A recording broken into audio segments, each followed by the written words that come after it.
Good afternoon, welcome along. I'm Professor Hal from the University of Brighton, and we're here to spend 1.25 hours having some really great time doing science and showing you some demonstrations you can do with your pupils.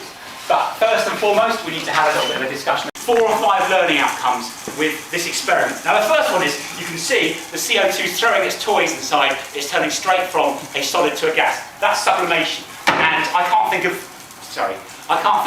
many things that do it. Iodine does it, I can't think of anything else. Actually, ice sublimes, doesn't it? Well, it does, actually. It's slow, albeit slowly, it does sublime. And apparently diamonds sublime. Yeah, diamonds aren't forever, I would have thought. Now, first and foremost, where is it going? Is it going up or is it going down? Down, right? We've just proved that gases occupy more space than solids. I put in 1 handful of CO2, we've got far more than 1 handful in that chemistry balloon. If you want to do this in class, you can either use a chemistry balloon or you can use a latex glove. This is... How about that there? Right, let's go. Go. Keep it going, Dave. Keep it going. Oh, you're splashing with boiling water. Ow, it really hurt. Sorry, I can't see what I'm doing. Actually, that's better. Save yourself. Come to it. I've got nothing from here to do here, you know. Please, in your head, please. Ow. That's so painful. In your head.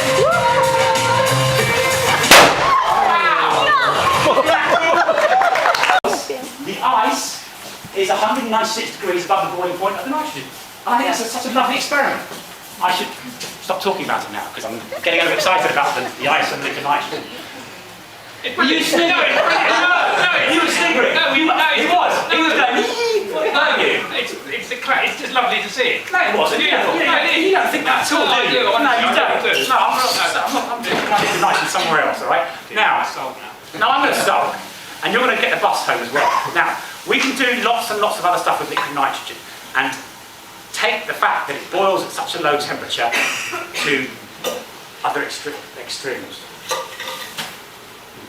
Probably shouldn't have done that.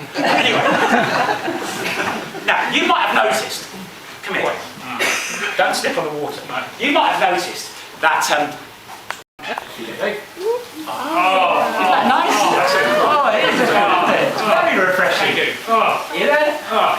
Nice. Good one. Thank you. Right, now, as the nitrogen is boiling off, of course, it's taking heat from the copper tubes, which means they're getting colder.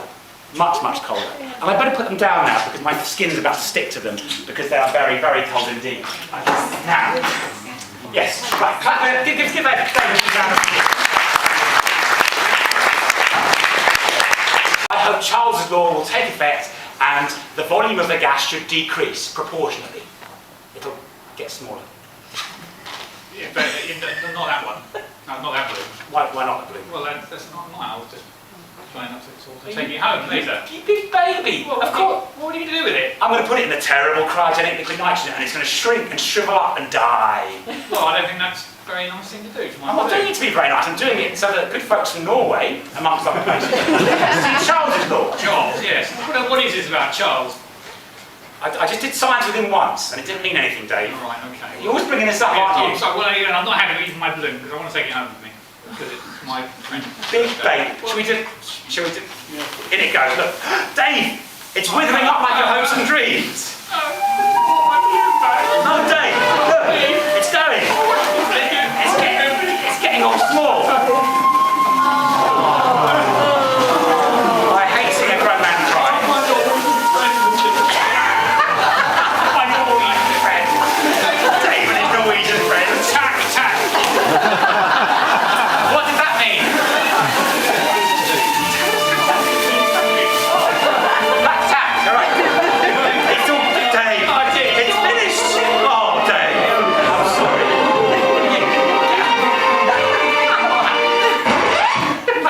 He gets better every single time. Anyway, Dave, don't worry, because in the one physics lesson that I paid attention in, I heard that Charles's law was reversible. There's life in the old original, yeah? Yeah, look, it's all sugar like you. Take it out and show everyone. Well, just blow on it. And as the temperature re-equilibrates with thermal equilibrium in the atmosphere, it should get bigger by itself. Oh, it's coming. Yeah, look. talk about itself. What's amazing about it? It is amazing. Look, it says Happy Earth.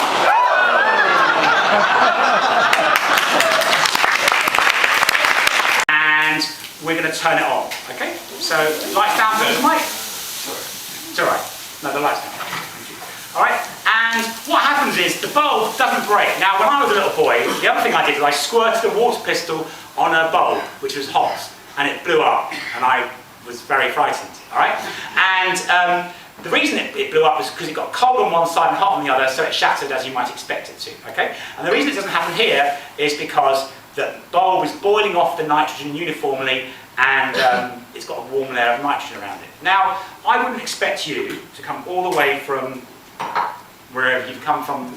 Norway. I was going to say, is it Copenhagen? Oslo. Copenhagen is in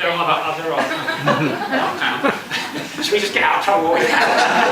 I wouldn't expect you to come all the way over here to see that, because that was quite cute, but it's nothing special, right?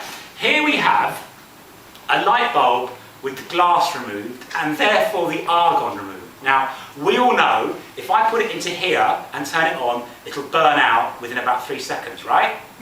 Because the tungsten will react with the oxygen in the air, and it'll just burn straight out. Sorry, this is frozen bit. No, really, it is. There's glass sticking into my finger. But if we put it into nitrogen, we know that nitrogen is relatively inert. Molecular nitrogen is inert. So turn the light down first and turn the power on, please. Right. That and there is the tungsten filament glowing and not burning out in the nitrogen. It's still boiling the nitrogen away, but it's not reacting with it, because why should it? Molecular nitrogen, inert, we know that. They put it in packets of crisps to make them last longer. Did you know that, right? Did you really know that? Yeah. Because when you open them, What do you mean when you open them, mate? What? you get a burst of Burst of what? nitrogen. How do you know? How do you know? It doesn't smell of anything. You know you can't smell it. Well, how do you know it comes out of the crisp packets then? Well, because you just told me. That's a very circular argument, isn't it? Anyway, just to prove my point. Now, he's not touching the power. No, no, touching the power, please. Well, Right. you take that out. All right, no, let it. Right, as we pull it out, within 2 or 3 seconds, it'll burn out as the tungsten reacts with oxygen. Isn't that great? Great. The tube into liquid nitrogen. And as it gets cold, it should get quite brittle, all right? Because the bonds can't move around as much as they did before, and everything's going to slow down. It's nowhere near absolute zero, but it's getting quite cold. Now, Dave. Yeah. Your time has come to prove yourself, all right? See if I can snap it now. Snap it, yeah. Just make sure you don't shatter it in front of the delegates, please. Go on. Isn't that great?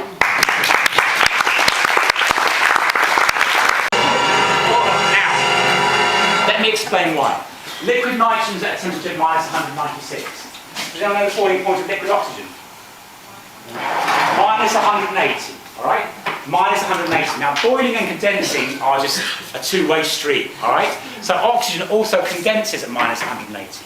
And liquid nitrogen is at minus 196. So if we push oxygen through this copper tube, which is immersed in liquid nitrogen, the oxygen will find itself in an environment which is colder than its boiling point, colder than its condensation point, and therefore it will start to condense. It will condense in front of your very eyes. Now, while that happens, there's just a relatively interesting story I forgot to tell you when we were doing that brittle rubber thing. Does you all remember the Space Shuttle Challenger? Yes. And it's exploded. Right. Do you know why it's exploded? Why? Yes. A $20 O-ring. The booster rockets were made by a company called Norton Thiokol, and they were made in sections. And the sections were pushed together, and they had a rubber O-ring to seal. And on the day that the shuttle was supposed to launch, the launch had been aborted several times. And there was a lot of pressure to launch the space shuttle on that day. And the point was that these O-rings had a tolerance below which you had to abort the flight. And the temperature was below that temperature, and the O-rings got quite brittle. But they made the decision to launch anyway, And when the shuttle launches, when the engines start, there's a thing called the twang. It's a resonance that goes through the shuttle and it causes it to move by about 1 metre. They know it happens and they expect it, it's part of the protocol. But when it did that, the O-ring, which was brittle, did not expand fast enough and a puff of fuel got out. And once that had happened, the fate of the shuttle was sealed because it took off and aluminium powder plugged the hole temporarily. But at some point, the aluminium powder plug got blown out, the fuel escaped and exploded, all for the want of an elastic piece of material like that. It's an absolutely true story. So there we are. Bromine, iodine, and some others that you can probably think of yourself, all right? But this is blue, all right? And don't be lulled into the urban myth that the sky is blue because of the oxygen. The sky is blue because of the Tyndall effect, which is all about diffraction of other wavelengths of light. But anyway, the reason I wanted to make liquid oxygen was to show you liquid oxygen. I could easily have used a cylinder of oxygen, but I want to make a pure oxygen environment in this big piece of glassware here. And to do that, I'm just going to pour the liquid oxygen into that. Now, I'm going to make sure that all the liquid oxygen pours away, because the only thing worse than burning our next element in gaseous oxygen is burning in liquid oxygen. All right, so this piece of glassware is 200 degrees above the boiling point of the oxygen. So it's all boiling away nicely. I can feel it coming out of here, and it's bubbling through here. Now, we're going to move on, and we're going to burn something in pure oxygen. And the thing we're going to burn is, well, it's one of the worst elements there is in the periodic table, one of the most toxic elements in this particular form. I'm talking about, Dave, yes, something which exists in one of 3 allotropes, and we've got the deadliest one here, haven't we, mate? Oh, yeah. Oh, yes, oh yes. I'm talking about, of course, the devil's element. We're talking about white phosphorus! Does it actually say? I think it says. Yeah. Alright, anyway, the point is, we're using white phosphorus. Now, there are 3 allotropes of phosphorus: white, red, and black. Alright, black's quite unusual. Red is found in matchbox sides, and white is found in either chemical weapons or phosphorus grenades. And white is the most dangerous because it's unstable and it spontaneously combusts in air, which means my first big problem is going to be getting it from this jar into that piece of apparatus there. And in order to do that, I'm going to use a pair of tweezers. Should we use that bit there? That's all right. That's all right. Yeah, that's fine. You might be all right. Smoking already. Is it smoking already? There's no smoking more. Right. Liquid oxygen all gone. So I'm going to move it from here and put it in there, and it didn't combust. Did I do that? Yeah, you did it again. It didn't combust, and there's no fatalities so far, so all right. Right, so we give it a push in the right direction with this red-hot copper rod, and you're going to see an experiment you probably won't ever see again, because no one can get hold of white phosphorus. White phosphorus is so difficult to get hold of because it's banned most places, and we get it from a guy called Malcolm. And Malcolm meets us in a pub car park, and we pay him in cash, of course, and we say, "Hello, Malcolm." He says, "No names." And there you go. This is phosphorus pentoxide, by the way, and it's nucleating nicely, so we get a nice jellyfish effect. And it's not hot, and I think it's going to go out in a minute. Wasn't that great? No. Yes, we have a test tube and oxalate esters in the other test tube, and if we mix them together, we get a rather nice glow, because giving out heat is a forbidden transition for this reaction, but giving out light isn't. I think you need to turn your flash off, because otherwise you'll lose the whole effect. No, really, no, you will, because you... Anyway. So there's a nice white one, and we've actually been working on several different formulations, haven't we, Dave? Alright, so what have we got here? Oh, a pretty blue one, look, isn't that nice? It's blue like my eyes, can you see that? Yes, okay. What was that noise you just made? No. You get so upset. What we've got here now? Oh, a nice green one. It's green, look, like Dave's teeth. Yeah, I didn't know. And what's this one? That's nothing. Right, okay. Now, once again, I wouldn't expect you to visit us and be really, really impressed by that. So I've been working on something really, really special for you. No, seriously, really special. Here, we've got something that gives out a little bit more light than that. All right. So, are you ready for this? No, seriously. Yes. You've got your camera ready. Yes. Hurry up. Right. 3, 2, 1. Yes. Ooh. Now, yes.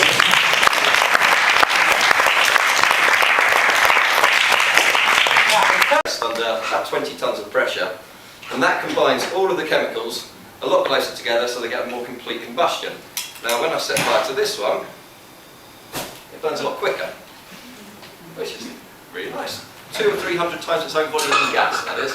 Now, it was used in warfare for many years, in muskets and cannons, but as soon as you fire one shot, then everyone knows where you're firing from, so they fire back in full force. So, another explosive needed to be invented. Now, Alfred Nobel, who left the legacy for the Nobel Prizes, he invented this stuff, which is, it's just in a shotgun cartridge. This is cordite, smokeless powder, and if I burn this, it produces a lot more gas, but you can't see it. Which is really pretty. That was really pretty. I enjoyed it. Now, we use this stuff in pyrotechnics. So, indoor pyrotechnics have a very similar substance to that, which is nitrous cellulose. Has a bit of nitroglycerin in it as well. And when we burn this, it doesn't produce any smoke, so we can use it indoors quite happily. And I've also put some titanium here, which burns at a very cool temperature and brilliant for indoor stuff because it doesn't actually hurt your hand. You love this bit, really. Now down here I've got a bigger one. So if I like this, hopefully the fuse will like it. There we go. Now I can show you that titanium has a very, very low flash rate. You put a whole large inside here, it doesn't actually hurt.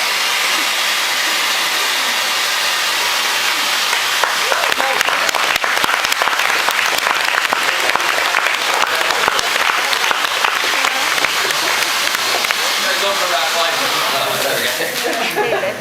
So, you're doing well there, Hal. If you just stand out the way while I open the box of explosives. Delighted with chemistry, all right? It really is a classic, beautiful, where science turns into, no, I'm not using the M word, magic.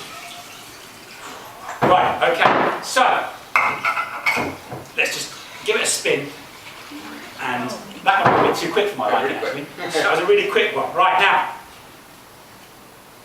I know it looks like the iodine clock, but it's not. Just keep looking at it, all right? Because this reaction is a bit like Dave buying his underwear. It keeps changing its mind, all right? It starts off by going blue, all right? And then after a while, it does that. It goes pale and yellow, and with a bit of luck, it'll go blue again. Yes, that was an exclamation, wasn't it? All right? And it'll do this 13 or 14 times. And what it is it's two competing reactions.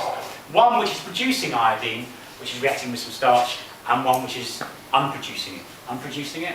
Not producing it. Destroying it, changing it. Alright, back to iodine. Anyway, it's a nice bit of ink anyway. You stop with the ink thing's gone away. We're back to the serious science. Alright, now, when Belyuzov and Zavotinsky tried to publish it, they couldn't. They had to publish it in a really obscure reaction, in obscure journal. Isn't that great? No, it is. It's really great. Yes. Very sorry about that. Dave, it's hardly the time or the place, alright? You can actually laugh because it's actually my computer. Really, Dave? Okay, let's get the sound effect out of this. Thank you. Thank you very much. Right, okay. Now, someone's put their head around the door. Just in here. What is this? I'm going. I'm leaving. Right, now, there's lots and lots of learning up, and you can do this. You can do this reaction very, very simply by using a Coca-Cola bottle just cut and connecting it to your gas supply. It's really easy to do, all right? And you just have to get the soap formulation right. The bubbles need to be not too big and not too small. Now, at the top, the methane is diffusing out, so the top becoming slightly heavier, and it's rising up because the upthrust of the methane is exceeding the weight of the foam. Now, if you blow on it quietly, you can make it dance around like a mamba, which is why it's called a methane mamba. But we're not going to do that. Can I just have the apparatus, please? Oh, it's not. You've got that. Okay. Can you hurry up? Yes, okay, let's take it for a walk. Yeah. Oh, wait.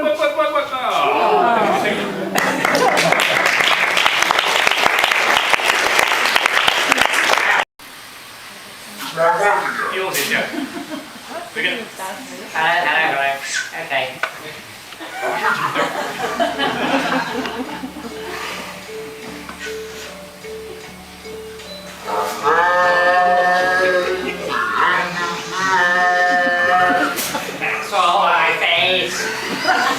the final curtain.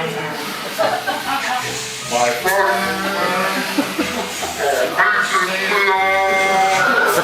I'll state my case, which I'm certain.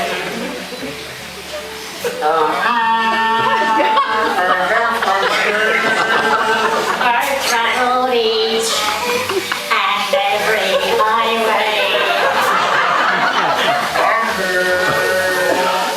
much more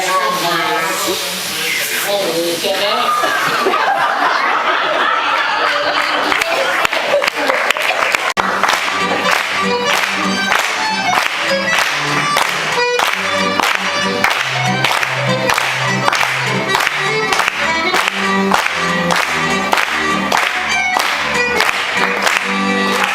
Yeah, ahoy there, science shipmates. Yes. Sorry, my Darth Vader. Yes, I just want to adjust my hat to a more rakish angle. Is that rakish or jaunty? Sorry, hang on. Right, okay. Now I'm sure you're wondering what all the seafaring theme is all about. And to put you out, to mind at rest, we've got a boat. Wow. What's that? It's a little bit heavier than that. What did you expect? It's about 21 frigates. That's a boat, right? That's a boat. And we all know that ships float on water. They float on water in spite of the fact they're made of metal. If we put Mike's firing pod into water, it would sink, all right? Because it's got loads of metal in it and not much air. But if you increase the air to metal ratio, it might float like a boat. Any number of which you might see on the sea. Anyway, this has got SF6 inside it, all right? SF6 is 6 times heavier than air. This boat has got some metal but lots of air inside it, so I'm wondering if the sea of SF6 might support the boat. We simply don't know. Actually, we do know. We've done it before, all right? I hope it is going to work. But let's see. 3, 2, 1. Oh, that way. Yes, it does work. Smooth films a bit, mate. I can see a look of disbelief on various delicate faces, all right? It's moving around on a sea of SF6. So, can I ask you, ma'am, can you come out and help me as a scrutineer, please? Could you? No? Well, one of you. It doesn't matter who. That's what they... Independent member of the audience. You are independent, aren't you? Yeah? We've never met before, have we?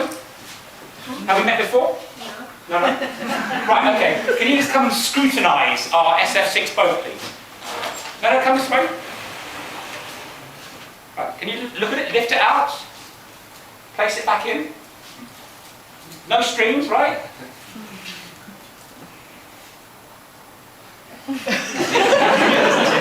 It works. Thank you. Give it up front.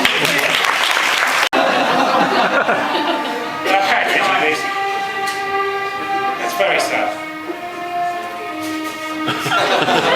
That's feisty little boat, isn't it? I'll just sit. Right. Chickens there. And there's a hole in the bottom and a hole in the top. You light the hydrogen at the top and it burns. And the hydrogen comes out because it's lighter than air. And as it comes out, it's replaced by air. So it goes from being flammable to being explosive. So the hydrogen's going to make a bang, all right? Just a little one. Nothing to write home about. But nevertheless, a bang, a quite pleasing bang, with an empty chicken's egg. I can't really tell you how, I don't want to tell you how he empties a chicken's egg. No, we do it otherwise. No, you don't. I caught you in the lab. I caught you blowing the egg out. You put it in your mouth. Anyway, are you ready? Yeah, I'm ready for it. Okay. Right, okay. So Dave's filling the egg, wait for it. Dave's filling the egg with hydrogen. And we're going to put it on here. And light the hydrogen at the top. And this experiment always tricks us because we always think that the flame's gone out. And then I send Dave over to see, and it blows up in his face normally. All right, but I think there's a little black spot appearing on the top, and consequently, I think that's well and truly alive.